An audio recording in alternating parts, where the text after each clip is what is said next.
तरफ से सवर्ण आयोग गठन के दिए गए आश्वासन के बाद देवभूमि सवर्ण मोर्चा की तरफ की जा रही धन्यवाद यात्रा शनिवार को स्वारघाट पहुंची। इस धन्यवाद यात्रा की अगुवाई कर रहे देवभूमि सवर्ण मोर्चा के प्रदेशाध्यक्ष मदन ठाकुर और क्षेत्रीय संगठन के प्रदेशाध्यक्ष रुमित सिंह का स्वारघाट पहुंचने पर भारी संख्या में लोगों ने अभिनंदन किया। सवर्ण आयोग गठन को लेकर सवर्ण नेताओं का कहना था कि धर्मशाला में सीएम के आश्वासन के बाद प्रदेश के 62 लाख सवर्ण समाज की निगाहें उनकी ओर टिकी हैं। उन्होंने चेतावनी दी है कि अगर इनकी भावनाओं के साथ खिलवाड़ हुआ और बजट सत्र में उनके विश्वास को तोड़ा गया तो शिमला की सड़कें महासंग्राम का एक और नया अध्याय देखने को तैयार रहें। उन्होंने दो टूक कहा कि अगर सवर्ण आयोग को लागू नहीं किया गया तो सवर्ण विरोधी नेताओं को छठी का दूध याद दिलाया जाएगा। इस अवसर पर सवर्ण नेताओं ने कहा कि 26 जनवरी को प्रदेश की 3800 पंचायतों में सवर्ण मोर्चा के लोग पंचायत स्तर पर मंदिर प्रांगण में तिरंगा फहराएंगे। उन्होंने कहा कि जब मंडी लोकसभा चुनाव नजदीक थे तो उन्होंने स्वारघाट के मंच से ही लोगों को नोटा दबाने का आग्रह किया था, जिसके बाद रिजल्ट में नोटा की ताकत दिखाने के बाद से ही अगले दिन केंद्र सरकार को पेट्रोल डीजल के दाम घटाने को मजबूर होना पड़ा था। सवर्ण नेताओं का कहना है कि जहां तक असमानता की बात है तो अनारक्षित वर्ग के किसानों के साथ बीज आवंटन में असमानता, भर्ती में युवाओं के साथ असमानता और न जाने किन किन क्षेत्रों में सामान्य वर्ग के साथ असमानता कर सुनियोजित तरीके से लोगों को समानता का झूठा पाठ पढ़ाया जा रहा है।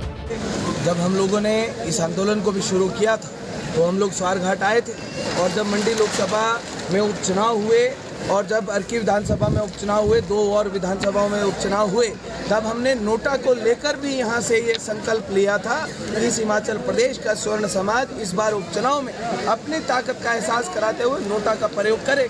और पूरे के पूरे हिमाचल प्रदेश ने ही नहीं पूरे के पूरे देश ने देखा कि हिमाचल प्रदेश के लोगों ने देवभूमि क्षेत्रीय संगठन देवभूमि स्वर्ण मोर्चा के आह्वान पर किस प्रकार से नोटा का प्रयोग किया।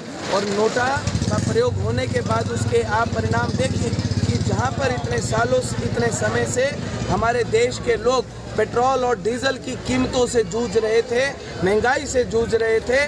2 तारीख को हिमाचल प्रदेश में रिजल्ट निकला, 3 तारीख को देश की सरकार को पेट्रोल और डीजल के रेट घटाने पड़े। इस नोटा की ताकत को देखते हुए इस स्वारघाट में पहुंचे और इस स्वारघाट के माध्यम से, यहाँ की ज़मीन के माध्यम से हमें बात दोबारा से कह देना चाहते हैं कि ये जो स्वर्ण विरोधी जो नेता हैं इनको छठी का दूध हम लोग याद दिलाएंगे। 60 दिन के भीतर अगर पूरी की पूरी मजबूती के साथ बिना किसी धोखे बिना किसी छल कपट के अगर सामान्य वर्ग आयोग को लागू नहीं किया गया तो इन 68 विधायकों का जीना हराम कर देंगे हम लोग।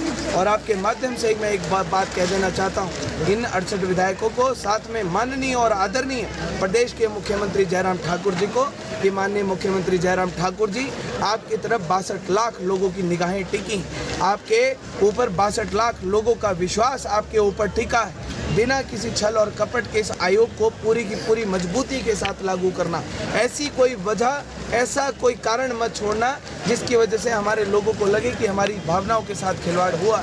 और अगर इस प्रकार का कोई भी कार्य प्रदेश की सरकार द्वारा नेताओं के द्वारा किया गया तो बजट सत्र में के पहले दिन अगर ये आयोग को लागू नहीं किया गया तो बजट सत्र के दौरान ही हिमाचल प्रदेश की सड़कों पर महासंग्राम होगा। आप लोगों को हिमाचल प्रदेश की सड़कें नहीं दिखाई देंगी। जहां तक अगर हेलीकॉप्टर से भी नज़र दौड़ाओगे तो सिर्फ सिर और सिर ही हिमाचल प्रदेश की सड़कों पे और शिमला की सड़कों पे आप लोगों को नज़र आएंगे। और ये बात मैं पूरे के पूरे 62 लाख लोगों को भी कह देना चाहता हूँ कि कमर कस लो साथियों, ये भाजपा कांग्रेस की गुलामी की जो जंजीरें हैं वो तोड़ने का समय आ गया। अपने घर पर अपनी पहचान को वापस लेते हुए छीनते हुए हर घर की छत के ऊपर केसरिया लहराने का समय आ चुका है। इन भाजपा कांग्रेस के झंडे उतरने चाहिए। और bureau report, Punjab Kesari TV. हमसे जुड़े रहने के लिए हमारे YouTube चैनल को सब्सक्राइब करें और नई वीडियो की नोटिफिकेशन के लिए बेल आइकॉन को दबाएं। अगर आप ये वीडियो Facebook पर देख रहे हैं तो लाइक जरूर करें और ज्यादा से ज्यादा शेयर करें। इसी तरह के और भी अपडेट्स के लिए फॉलो करें हमारा Instagram पेज himachal.kesri।